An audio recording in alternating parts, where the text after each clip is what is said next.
few days away now from the potentially the final time we see Frankel. How are you feeling? Feeling good, really. He's the horse is in great form.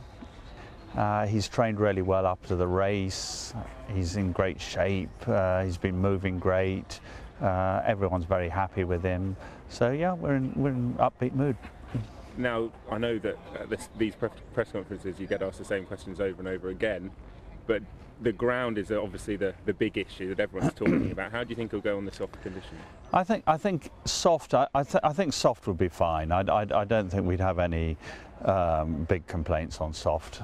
Really, I think pretty confident that he'll handle that.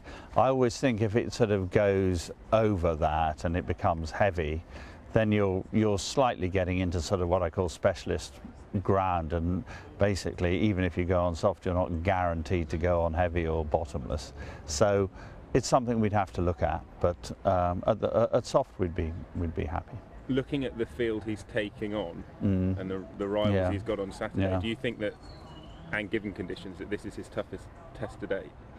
I think as he's sort of grown throughout the year, I mean, obviously the Juddmonte at York was a tough consignment, mainly because he was taking on very experienced horses at that distance, and he was stepping up a distance. Of course, he's got the same distance, but now he's got the added factor of a couple of different horses, who all absolutely top level, and ground conditions that may or may not be helpful.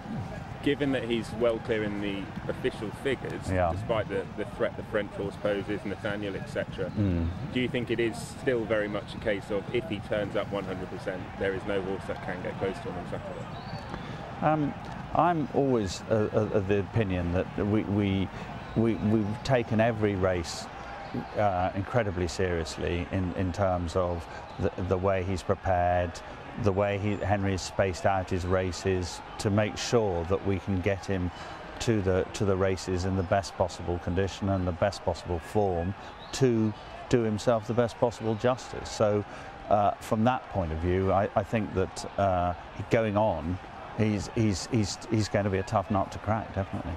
Just picking up a few words you said from the press conference earlier, you mentioned that the Juddmonte was probably the performance that stands out most to you the whole day, and his first try obviously over 1.25 miles. Do you think that there's a part of you that wish he ran over 1.25 miles a few more times? No, I don't really. I think that he had possibly two opportunities. One was in the if he'd gone to the Prince of Wales at Royal Ascot instead of the Queen Anne, but as it turned out, I mean, the Queen Anne was would anyone have swapped seeing him beat all those good horses by 11 lengths? I don't think so. We certainly wouldn't have. Then we thought about the Eclipse, but from the point of the only reason we didn't go there, it wasn't because we were avoiding the 1.25 mile bit or anything like that. It was really because Henry wanted to take him to Goodwood, because the spacing to get to the Juddmonte, which was his initial prime target, was just perfect from that point of view. So that was the only reason he didn't go to the Eclipse. Just a few more questions, if I may, Teddy. As a 3-year-old, he was breathtaking. We know his performance in the Guineas at Royal Ascot. It was a slight scare, but he still got the job done. What has impressed you most about Frankel as a 4-year-old?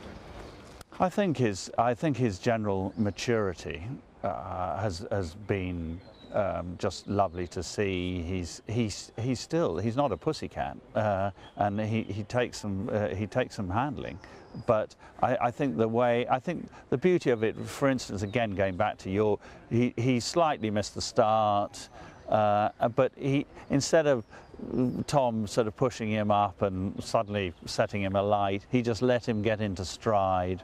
And that might not have happened in a sort of earlier Frankel career. I mean, he might, and especially the pace that they were going a tremendous pace. So that maturity and the way he just got into stride and just was happy with himself and then cruised up. I think that's been the sort of most pleasing part of him, of this particular campaign. Teddy, you know me, and I'm a hopeless optimist. Is there any way we'll see Frankel next year on the racecourse?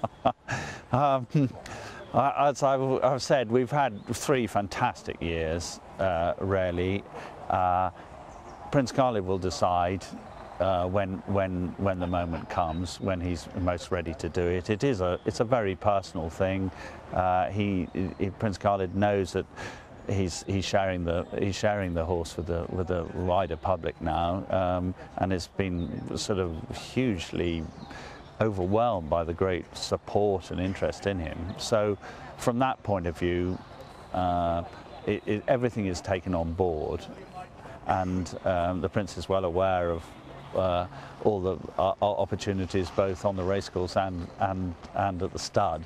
So when he's ready, he'll make that decision.